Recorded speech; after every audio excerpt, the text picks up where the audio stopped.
Computer. And welcome back to the TV show, everybody. My name's Jay Black. I'm joined, as always, by Rhea Hughes and Angelo Cataldi. But this day, we have a super special guest. Hold on. First of all, my wife just Yes. spent 10 minutes blow drying her hair. And I look up at the screen, and your do is a don't. What the hell is that, Jay? I usually like take a whole shower and do the hair up. This time I honestly thought, well, I took a shower last night. I'll just run my fingers through my hair. It'll be fine. Yeah. I was obviously incorrect. If you're not watching this on YouTube, don't start because you don't want to take a look at this. I do look quite a mess, but both Gail and Rhea look lovely as always. Angelo, you look presentable, and I look like a homeless person that wandered into the podcasting studio here in my house.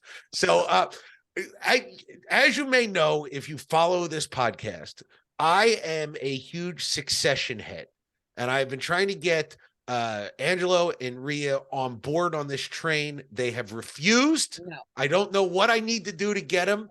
I wrote in our little podcast preview, I want to talk maybe not about Succession, but maybe around this Succession. And I had a lot of topics to talk about. And Angelo wrote back, my wife, Gail, is a huge fan, and she's going to be joining us to talk about this. I'm so excited that I get to talk Succession with another smart person who gets it.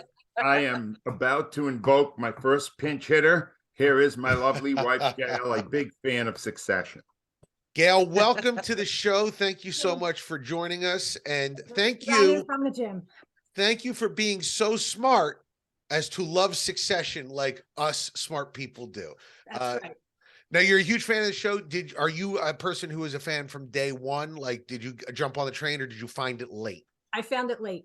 So I think I had to catch up on season 1 during season 2 and then just binged after that. Right. Yeah, it's very captivating. People, they just are such bad people. They just, even mothers with children, fathers with children, children against children, husband against wife. Everybody is cutthroat. They are awful. Part of this show are the words they make up to call each other. every anatomy part, put it with a different word and call each other it. It's hysterical. The writing on Succession is as good as any TV show currently being produced. It's Jesse Armstrong as the head writer, who you might know from Veep. And I agree with you as someone who is both a comedian and who plays in Philadelphia. So I got to be quick with insults if necessary. There is no better group of people to be insulting you than the Roy family. They're fantastic at it. I sometimes I go back, I go, what did he just call him? So you found it in second season, which is actually the worst season to find it in, because then you had to do what I did and wait through the pandemic, which was like, that cliffhanger at the end of season 2. It was like 2 years before we got to see what happened with that. It was brutal. It was. But we got this one in fairly short order. I think it was only a year. And did you watch the season 4 opener? Yeah. I did. And the recap, I'm finding this with a lot of shows now that, it was over a year and I'm kind of forgetting what happened. Right. Yeah. So I watched the recap. I didn't think the recap did a great job because once it started, I was like, what? Yeah. And I basically had to stop and watch last season, the ending of last season, to get back up to date again and then get back in it. Right. And you know what? You can't go wrong with that last episode of season 3. One of the best hours of TV. Kendall sitting in the sand telling, I guess we can do spoilers here, but like admitting to his brother and sister that he killed a guy. And, I know they're awful people, Gail. I know they're awful. But when Roman makes Kendall laugh, when in that season 3 finale, when he goes, you think it was bad, I had to wait 3/4 of an hour for a gin and tonic. Right. That is as close as love that these people get to. Right. I mean, it's as close as they get is that. And I was actually moved by it. I know it's a silly line, but it's like Kendall made his brother feel better. The first person to do that in 2 seasons, which I thought was great. Usually they're at each other's throats. Right. And that's when we get to the start of season 4. They're not at each other's throats, really. Shiv and Roman and Kendall are back together fighting against Logan. And I'll say this, I got the feeling, Gail, that Logan misses his kids a lot and he just doesn't know how to say it. I mean, would you agree with that? No, he's just a nasty man. He's got his I love it. I don't even want to repeat what they're calling his new girlfriend, but he's got her now. Right. Yeah. Carrie is what they're saying. And when Roman was talking to Carrie and said, could you please take my father? Well, I won't even get into it. Those, you know, say what they say. We see, because I thought that whole sort of existential crisis that Roman or Logan was going through, where he takes his bodyguard out and says, you're my best friend. And the bodyguard looks like, what? This is the first time we've ever spoken together. You know, it was kind of a moment of, or when he turns to everybody, goes, roast me. You know, and which, by the way, Greg's roast was the best. You know, we're your kids. Lovely. That moment to me was like just this great moment of I want people that make me feel something, even if it's negative in my life. And that's what his kids did for him. So yeah, you're right. He is a nasty, empty person, and we're seeing him at his lowest. Yeah, yeah. But my prediction for the end of the season is goofy cousin Greg's going to walk away with the whole thing. That would be wonderful. We'll talk about it later. Yeah, we got to have you back for the end, because if that comes true, I'm taking you and Angelo out for food, because that would be. I'm on a fixed income now. I'll say Greg and Tom, the two best characters currently on TV. If they do a spinoff show where they just travel the country solving mysteries, I'm in. But I loved it. So are you making Angelo watch, or do you watch by yourself? No, I just watch by myself. Yeah, that's good plan. Yeah. Well, let me ask you this, because when I watch with my wife something that I don't like, I have a bad habit of talking through it and being annoying. Is Angelo like that? Please. Of course. He inserts commentary the whole time. Yeah. When he really likes something, does he get engrossed and quiet down? Is that how you can tell, or does he commentate even when he's happy? No, he commentates all the time. Hello, Jay. Are you familiar with him? Yeah. Well, this is Angelo in his natural habitat. Who knows? Yes. Maybe he gets real quiet when he's watching a show that he really likes. No. All right. Last question, and then I'll let you go. Are you a person? Because one of the things I wanted to talk about with Angelo and Rhea was I immediately go to websites and read the review, and I listen to the podcast. Like The Ringer has 2 podcasts about Succession. It's like my favorite thing to go and do. Are you a person that does that, or are you just I watched it and I'm done? Watch it and done. Never follow up. And you know what? I can tell that's why you're a happy, well-adjusted person, because I'm a lunatic going, I got to find out more about this. And my wife is like, you have wife and kid to take care of. And I'm like, yeah, but I got to find out about Kendall first. Let's get there. Right. Well, so I heard you guys talk about Daisy and the Six. Yes. I had read that book probably like 5 or 6 years ago, and it was a phenomenal book, and I couldn't believe it came out as a movie. Did you watch the miniseries? I did, and I think my husband wants to talk about that. So. Yeah, I want to chat about it too. I'm just going to give you a preview of this.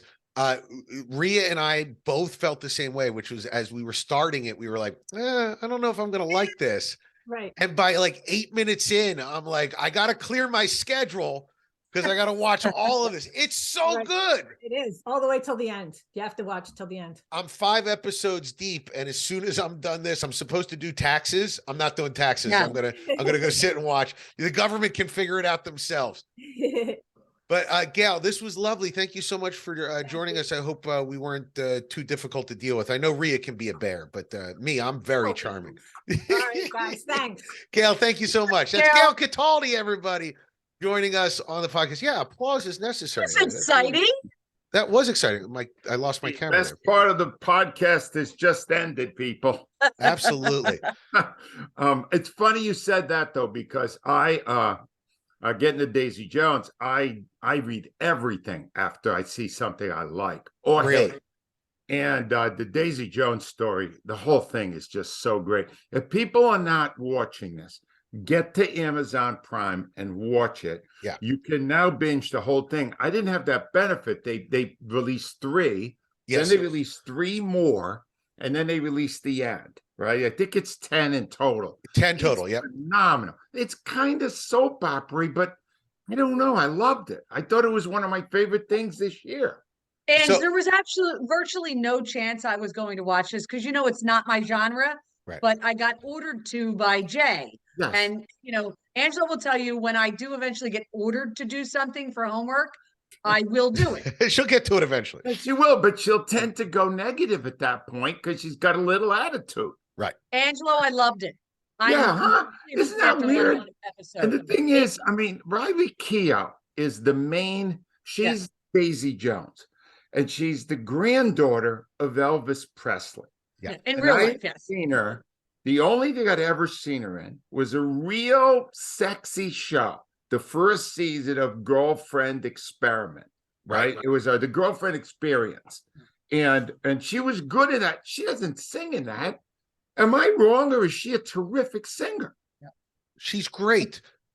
She's proof that if there is an ineffable it quality, Yeah. it is genetic. Yes. Number one, 100%. I don't have it. Number two, No. Elvis did, and Well, but because Jay, she's not a classic beauty, no. No. but there are times when the camera hits her, and I'm like, wow. She Yeah, I'm going, pops. and Ange, like I said, I didn't think I cannot wait. I'm like, Jay, I have something to do after this, and I cannot wait to get back to it. Yeah. I loved how they started out like it was an MTV interview, Yep. with these people, this band 20 years later. I went, oh, could we just get to that? Because I want to find out why they all, what happened. I'm really, really liking it. And it will hold up all the way through to the end Okay. of the season. Now, Here's what I read about it. What was interesting, because you know me, I'm obsessed with finding out about stuff. The woman who wrote the book, because I'm going, this kind of reminds me, 1977, I was a kid, but I have a lot of older brothers and sisters who were totally into Fleetwood Mac. And she wrote it bingo. because she saw Fleetwood Mac one time. She saw a video or something and was convinced that she was like 13, convinced that Lindsey Buckingham and Stevie Nicks were in love. And her mom had to tell her, well, yeah, they dated at one time, but they're not. And it literally broke her heart because she went, I saw this moment when they were singing to each other that they were completely in love. So she kind of, and you can tell the way Riley Keough dresses and everything that's going on with the band, but I didn't know it was loosely based on Fleetwood Mac. No, but here's the thing in the show. If you'll see, they don't even hide the connection with Fleetwood Mac. Look at the way Riley Keough dances when she's singing. That's Stevie Nicks. Yep. She's got the hand movements and all. That's Stevie Nicks. And the music that they wrote is in that style. Do you know I downloaded 2 of the songs? That's how much I like this. Really? I downloaded 2 of the songs. Now, there's one other aspect of this, Jay. I tell you, I had a lot on it. Yeah, sure. It was designed based on the book as an all-inclusive miniseries. Right. Designed to end. But it is getting such acclaim. They said now they would consider bringing it back if they had a good angle. Well, I got an angle for him. Just Go judging. ahead. Well, I mean, the whole thing, just because in the first episode, it's sort of built around that show at Soldier Field, right? That ends with 77 or whatever. Right. And it seems like they're filming it in the late 80s, early 90s, which if I remember, there was a little bit of a Fleetwood Mac kind of revival in the late 80s, early 90s. So just have it set, I mean, against the 90s, right? Reunion tour. The band gets back together 20 years later. That's what you Tell do. me that isn't season 2.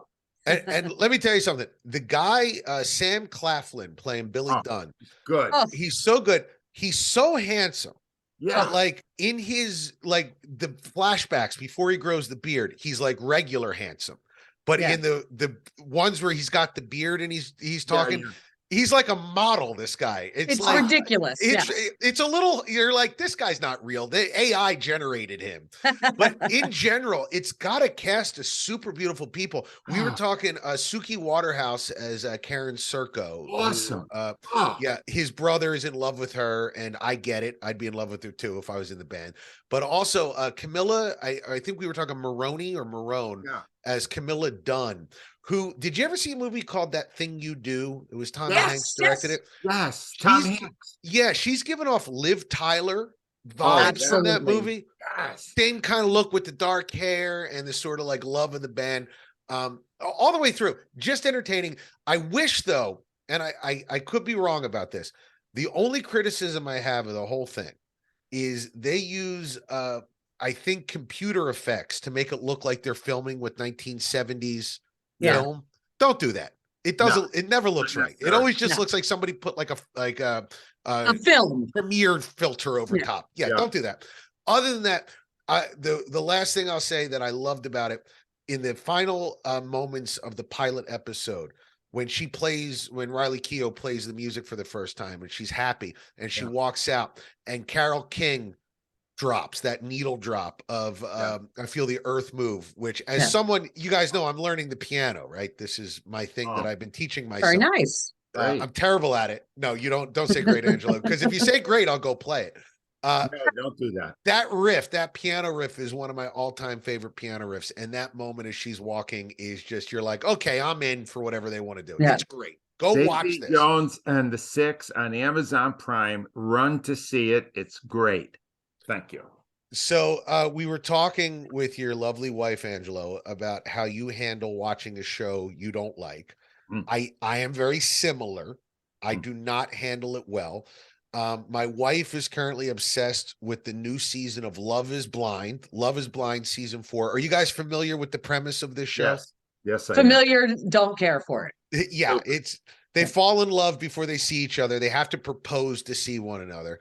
And it's just filled with awful people. It's an awful premise. Nick Lachey, who you may remember was married to Jessica Simpson for a while. He hosts it with his wife. I don't want to be too mean because his wife patrols on Twitter. And if you say something mean about Nick, she'll show up in your comments, which I've learned the hard way. So I'm not going to say anything mean about Nick. It's nice that she has his back like that. But I'm convinced that Nick Lachey does about 8 minutes of recording per month for all of the shows that he does, because he's never in the same room with these people. No. It's always like it's Nick and his wife going, "Hey, we're in Mexico," and then he leaves, and I keep doing Nick as like we're watching it, going, "Guys, I got 4 minutes before I'm contractually obligated to leave, and I'm not staying a second longer." And you're upset that somebody has a gig like that. I would like a gig like that. He probably makes tremendous money. Yeah, try to interpret to those who maybe even knew Rhea and I through our radio show, Nick Lachey is Al Morganti. Yeah. There's our title. That's the title of the episode. Nick Lachey is Al Morganti. So you guys aren't familiar, not watching it at all, but do you guys have a show that you sort of have to watch with a spouse or a boyfriend, like, you know, or with your family, maybe your son, Rhea, that you don't want to watch? Do you bite your tongue? Do you not bite your tongue? How do you handle it? Or do you just go to your separate rooms? Because I try to watch with my wife. Very difficult because I'm kind of a jerk. Well, there's reason we have like 5 TVs in the house. It was really difficult when my kitchen was under construction because the kitchen sunroom is where I watch my shows. So I'll have to say, when Clark and I were forced to watch TV shows together in the living room when I didn't have a kitchen or a sunroom, we found out what we like and what we don't like. That's how we fell in love with Only Murders in the Building. Right. And we are season 3, we cannot wait for. But so we know, like, I know what he likes, he knows what I like. And occasionally we'll like stuff together, but we normally, because he's got a TV in his bedroom and I've got my TV in the sunroom, we don't have to watch stuff together. Yeah, right. And with me, it's simple. When I watch way more TV than Gail. When I start something, if it looks good, I go, "That's a Gail," and I stop, and then I wait for her. Oh, that's nice. I do with Daisy Jones, right? But there's a lot of other stuff. I watch a lot of French films and stuff like that. And that wouldn't be something she would like. No. But yeah, it's very important that you do that. And when I'm watching games, like Rhea's, when she's watching games with Clark, my sources tell me Clark has learned new language. Like, oh God, yes. I told you guys the day after the Super Bowl, I was compelled to apologize to him. So, yeah, that was a moment for me. So perfect. yes. All right, so let's switch from something that nobody likes, Love is Blind, to something everybody likes. British Corner, what do you got for us this week, Rhea? So it's not British, but it's European. So I believe that it falls under the umbrella. And well, I'll tell you, it was a recommendation by my brother Michael, who normally he and I don't like anything together. And I was Angelo told me I had to bring it up. I got chastised by him when I was down at spring training. He sent me a text and said he watches YouTube all the time, which for his age bracket is a little unusual. Right. He goes, I'm on YouTube and all of a sudden I see you and my vase that I bought in the kitchen. And I'm wondering why you never told me you were on YouTube. So I have to get the word out. He watched the entire show, absolutely loved it. So we have to let more people know that we're on YouTube. But he recommended this show called The Law According to Lydia Poet. It's an Italian show. It is on Netflix, 6 episodes. It is dubbed in English, but it's the British English. So it's kind of like a British show. It's like Lupin. After about 10 to 15 minutes, you will never notice that it's dubbed in English. It doesn't matter. Here's where I will tell you I love it. It's based on the true story of a woman, Italian woman in the 1800s who became a lawyer. You know, went to school, passed everything, passed the law bar, but was disbarred for a very simple reason. She was a woman. So the only way that she can do cases is with her brother, who's also a lawyer. Their relationship is hysterical. It's 6 episodes. They're all standalone, different cases. Here's where I will tell you I love it. First of all, the woman, and I want to get her name right. It's Matilda De Angelis. She's gorgeous. And about 5 minutes into the first show, fully naked. Because let's end the podcast. Let's go watch Angelo. And I'm busy today. Here's the thing. This is why I really do love European and British shows. They don't like, I do a lot of murder shows, but you don't see the violence. They have absolutely no problem with nudity. Yeah. So she's having sex with a guy in like the very first scene, and she stands up, she's totally naked, and she's gorgeous. There's also a full frontal male scene in there, which was very interesting. But here's what's cool about it. I know it was kind of, but it's the 1800s, the costumes in it. If the person who designed the costumes in this doesn't win an award, they're absolutely gorgeous. I mean, the way these people dressed in the 1800s, gorgeous. It's real. I don't normally do historical pieces. I do like the mysteries that are in it, but it's more about her. Matilda, who plays Lydia Poet, she's phenomenal. She's gorgeous. She's a great actress. She's feisty. She's what you never expect from a woman in the 1800s. This woman did eventually, I don't know if because I'm only like 4 episodes in, they made her teach. They said, you cannot be a lawyer. At the age of 65 in the 1800s, she finally was able to become a lawyer. Wow. Never gave it up.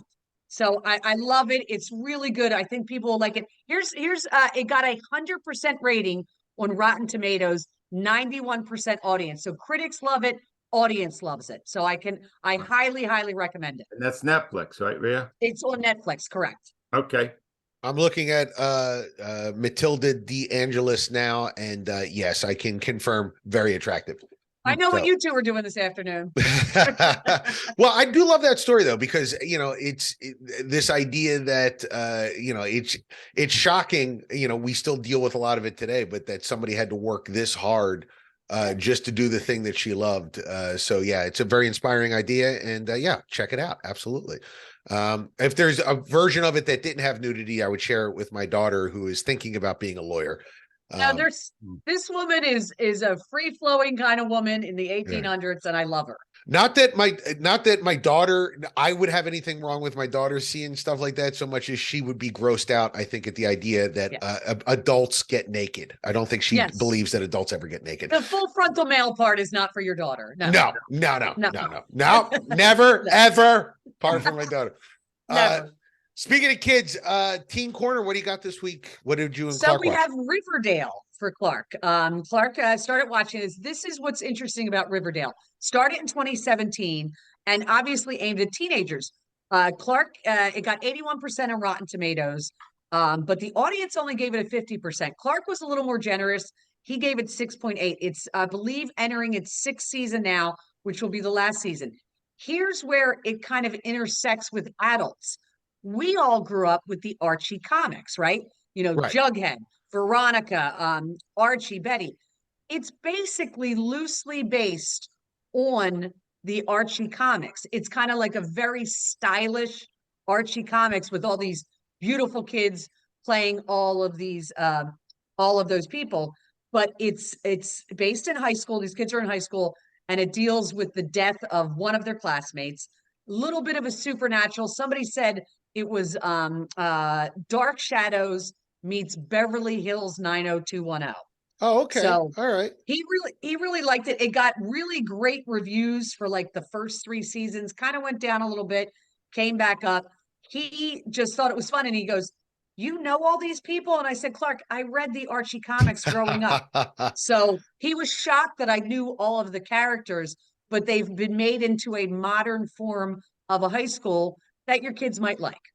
It's fairly amazing that the Archie format has been able to be such a chameleon in pop culture, that somebody looked at 1941, Jay. That's Right. when it started. I remember reading, I was on vacation one year and I picked up one of those Archie compendiums when I was like 9, and it was like jalopies and hamburgers.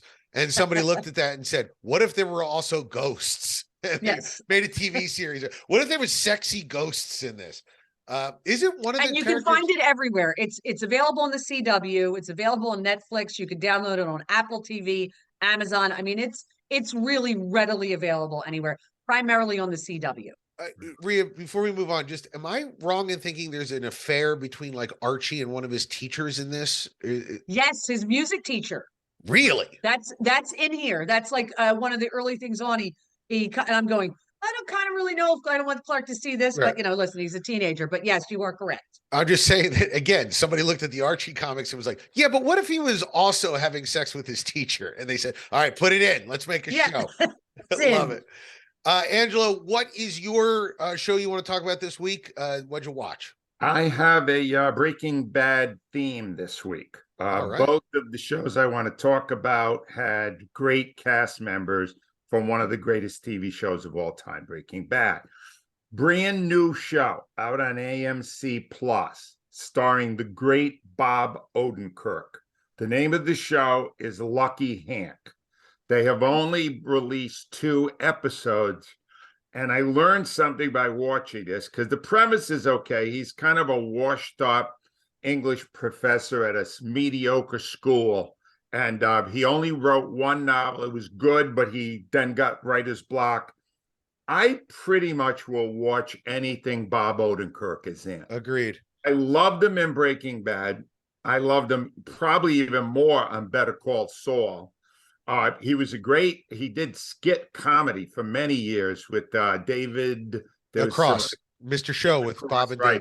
David. Bob Odenkirk, he even did a great movie where there was a scene in a bus where he beat the hell out of 5 guys. That was Nobody. Nobody. That was great. Bob Odenkirk is great, and he'll take anything and make it great. Yeah. Now, my wife doesn't love this. He just did a commercial for the new season of MLB. They're using some famous stars to do kind of like promos. They used Sebastian Maniscalco, very funny. But Bob Odenkirk did one, and it was fantastic. It was like 20 seconds, and I loved it. He's just so good. And his wife in this is a woman that is one of the most underrated beauties in TV history. Marielle Enos, redhead. Oh, there you go. Spectaculoso. So I recommend Lucky Hank so far. My wife doesn't. She thinks it's doesn't work for her. And the other theme for Breaking Bad is I want to update Your Honor. Your Honor starred the great Bryan Cranston. It ended. It's done. No more. And they nailed the ending. The ending was great. It was really well done. It is so different than anything you've ever seen Bryan Cranston in. But if you have not watched Your Honor yet on HBO Max, just binge the 2 seasons, 20 episodes. I like when a series is over and I know they got a good ending. Yeah. That makes me want to see it more. And they wrapped it up phenomenally. He was great in it. And I can highly recommend, having seen it to the end now. Your Honor is great, and Lucky Hank has promise. That's what I would say. And let me just go through everything. I don't want to leave anything out today. Succession, HBO Max. Do you recommend it, Jay Black? 1,000,000% do I recommend it. Watch every episode 3 times. Well, Rhea and I think Daisy Jones and the Six is better, and that's on Amazon Prime. Whole first season now available. Check that out. Love is Blind stinks, but it is on Netflix. Yes. Also on Netflix is the Law According to Liddy Poet on Netflix, and Riverdale's on a whole bunch of places, CW and on Netflix, and Lucky Hank's on AMC Plus, and Your Honor's on HBO Max. So I just want to I just want to give a 2 thumbs up to you for the Boston Strangler. Oh, phenomenal. Oh, I loved it. Loved it. Got to see that, Rhea. It's phenomenal. You're right. Great acting. Keira Knightley. How good is she? Spectacular. I didn't know half of what I thought I knew about the Boston Strangler because all I thought of was Andrew Toney. That's what I grew up with. But I can't recommend it enough. Real fast before we go, I'm looking at a picture of Muriel Enos here. She is beautiful, and she's also married to Alan Ruck, who is on Succession, that's the universe telling you got to watch, guys. That is not good. That Alan Ruck completely outkicked his coverage with Muriel Enos. Yeah, that's my favorite. That's my favorite aspect of a woman, is having low standards. That's exactly what I need. Guys, thank you so much for joining us. Gail Cataldi making an appearance on the show and crushing it in her first appearance on the show. So happy to have her. Angelo, Rhea, thank you for joining us. And guys, we appreciate you listening. If you're watching on YouTube, I apologize for my hair, but as Rhea said, more people should know about us. You can come see us on YouTube. If you like the show, please comment. Part of the reason why we talked about Daisy Jones and the Six was somebody on YouTube mentioned we should talk more about it. We're going to talk next week about a suggestion somebody sent me on Twitter. Comment, rate, and review us on iTunes. It helps people find the show. Thank you so much for joining us, and we'll be back next week with the TV show. Bye.